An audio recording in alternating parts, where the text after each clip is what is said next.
പറയുന്ന കാര്യങ്ങൾ നിങ്ങൾ ചെയ്യുകയാണെങ്കിൽ നിങ്ങളുടെ ഭർത്താവും നിങ്ങളുടെ പുറകെ വരുന്നതാണ്. അപ്പോൾ ഇതിനായിട്ട് നിങ്ങൾ ചെയ്യേണ്ട കാര്യങ്ങൾ എന്തൊക്കെയാണെന്ന് പറയാം. ചെയ്യേണ്ട കാര്യങ്ങൾ എന്തൊക്കെയാണെന്നാണ് പറയാൻ പോകുന്നത്. അപ്പോൾ നമ്മൾ ആളെ അമിതമായിട്ട് സ്നേഹിക്കാതിരിക്കുക. ആൾക്ക് വേണ്ട സ്നേഹവും ബഹുമാനവും ഒക്കെ നമ്മുടെ മനസ്സിൽ കൊടുക്കുക. എന്നിട്ട് അതിനുശേഷം നമ്മൾ ആളെ തീരെ മൈൻഡ് ചെയ്യാതിരിക്കുക. നമുക്ക് വേണ്ട കാര്യങ്ങൾ ചെയ്യുക. രാവിലെ എഴുന്നേൽക്കുക, ബ്രേക്ക്ഫാസ്റ്റ് ഉണ്ടാക്കുക. ആൾക്ക് വേണമെങ്കിൽ ഉണ്ടാക്കി വെക്കുക. വേണമെങ്കിൽ കഴിച്ചോട്ടെ, വേണമെങ്കിൽ കഴിക്കണ്ട. അങ്ങനെ നമ്മൾ ആളെ പുറകെ നടന്ന് കഴിക്കുക ഇങ്ങനെ ചെറിയ കുട്ടികളെ പോലെ പറയേണ്ട ഒരു ആവശ്യമില്ല. നമ്മൾ ബാക്കി എന്നിട്ട് നമുക്ക് ചെയ്യേണ്ട ഓരോരോ കാര്യം ചെയ്യുക. നമ്മൾ ശരിക്കും ആളെ ഇങ്ങനെ അവോയ്ഡ് ചെയ്യുക. അപ്പോൾ ആൾക്ക് തോന്നും ഇതെന്തോ ഒരു പ്രശ്നമുണ്ടല്ലോ നമ്മളിങ്ങനെ അവോയ്ഡ് ചെയ്യുമ്പോൾ. നമ്മൾ തീരെ പരിഗണന കൊടുക്കാതിരിക്കുക. നമ്മുടെ കാര്യങ്ങൾക്ക്, നമ്മുടെ ഇഷ്ടങ്ങൾക്ക് കൂടുതൽ പരിഗണന കൊടുക്കുക. നമുക്ക് വേണ്ട കാര്യങ്ങൾ ചെയ്യുക. കുറച്ചുകൂടി ഒരു ആക്റ്റീവായിട്ട് ചെയ്യുക. നമുക്ക് സന്തോഷം തരുന്ന എന്ത് കാര്യമാണോ അതുപോലെ ചെയ്യുക.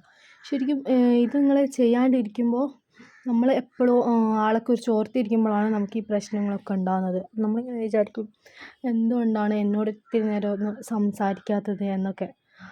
ശരിക്കും നിങ്ങൾ ആളിങ്ങനെ മൈൻഡ് ചെയ്യാതെ നിങ്ങളുടെ പാട്ടിന് തന്നെ ജീവിക്കുക. അപ്പോൾ ശരിക്കും നിങ്ങളെ പുറകെ വരും. നിങ്ങളുടെ വൈകിട്ടോ നിങ്ങളോട് സംസാരിക്കുന്നൊരു കാര്യമാണിത്.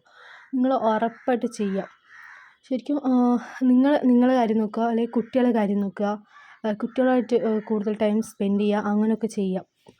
എന്നിട്ട് നിങ്ങളിപ്പോൾ പഠിക്കുന്ന ആളാണ്, അല്ലെങ്കിൽ വേറെ എന്തെങ്കിലും ഇഷ്ടങ്ങളൊക്കെ ഉണ്ടെങ്കിൽ ചിത്രം വരയ്ക്കാനോ അങ്ങനെ നിങ്ങൾക്ക് എന്താണോ ഇഷ്ടമെന്ന് വെച്ചാൽ അതുപോലെ ചെയ്തുകൊണ്ടിരിക്കുക. നമ്മൾ കൂടുതൽ ടൈം അതിന് വേണ്ടി കണ്ടെത്തിയിട്ട് നമ്മളത് ചെയ്യാൻ ശ്രമിക്കുക. ശരിക്കും നമ്മളെ ഇഷ്ടങ്ങളും ഇതൊക്കെ കണ്ടെത്തി ജീവിക്കാൻ നമുക്ക് തന്നെ വല്ലാത്തൊരു പോസിറ്റീവ് എനർജി ആയിരിക്കും. അതായത് നമുക്ക് നമ്മളോട് തന്നെ ഒരു സ്നേഹം ബഹുമാനമൊക്കെ കൂടും. അപ്പം മറ്റുള്ള ആൾക്കാർ ഓട്ടോമാറ്റിക്കലായിട്ട് നമ്മളെ ഇഷ്ടപ്പെടും, നമ്മുടെ അടുത്ത് വന്ന് സംസാരിക്കും, അങ്ങനെയൊക്കെ ചെയ്യുന്നതാണ്. അപ്പോൾ നമ്മൾ മറ്റുള്ളവർക്ക് ജീവിക്കാതെ നമുക്ക് വേണ്ടി ജീവിക്കുക. ശരിക്കും നമുക്ക് വില തരാത്ത ആളുടെ മുന്നിൽ പോയി നിന്നിട്ട് എന്തിനാ എന്നെ സ്നേഹിക്കുമോ അല്ലെങ്കിൽ എന്നോടൊന്ന് സംസാരിക്കുമോ എന്ന് പറയുന്നത് കെഞ്ചുന്നത്. ശരിക്കും നിങ്ങളിൽ ഈ മാറ്റങ്ങളൊന്ന് ഉണ്ടാക്കി നോക്കുക. അപ്പോൾ തനിയെ നിങ്ങൾക്ക് മനസ്സിലാവും. നിങ്ങളെ പുറകെ വന്ന് സംസാരിക്കും.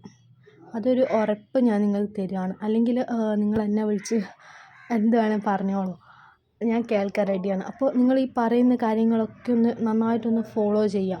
അപ്പോൾ ഇതിനെക്കുറിച്ച് കൂടുതൽ ഡീറ്റെയിൽ ആയിട്ട് അറിയണമെന്നുള്ള ആൾക്കാരാണെങ്കിൽ അടുത്ത വീഡിയോയ്ക്ക് വേണ്ടി വെയിറ്റ് ചെയ്യുക. അത് നമ്മൾ കൂടുതലായിട്ട് പറയാം. അപ്പോൾ ഏതെന്ന് വെച്ചാൽ നമ്മൾ ഫുഡൊന്നും ഉണ്ടാക്കാതെ അല്ലെങ്കിൽ തിരുമ്പാതെ അങ്ങനെയല്ല. ഫസ്റ്റ് നമ്മളിങ്ങനെ കുറച്ച് കാര്യങ്ങളായിട്ട് കുറച്ച് വരിക. എന്നിട്ടാണ് നമ്മളിങ്ങനെ പൂർണ്ണമായിട്ട് അവോയ്ഡ് ചെയ്യേണ്ടത്. അല്ലാതെ പെട്ടെന്ന് നമ്മൾ ചെയ്യുമ്പോൾ എന്താ പറയുക, നമുക്ക് അങ്ങനെ ചെയ്യാൻ പറ്റില്ല. അപ്പോൾ കുറച്ചായിട്ട് ചെയ്ത് തരണം. അപ്പോൾ നിങ്ങൾ ഈ പറഞ്ഞ കാര്യങ്ങളൊക്കെ ഒന്ന് ശ്രദ്ധിക്കുക. എന്നിട്ട് അതുപോലെ ഒന്ന് കറക്റ്റായിട്ടൊന്ന് ചെയ്ത് നോക്കുക.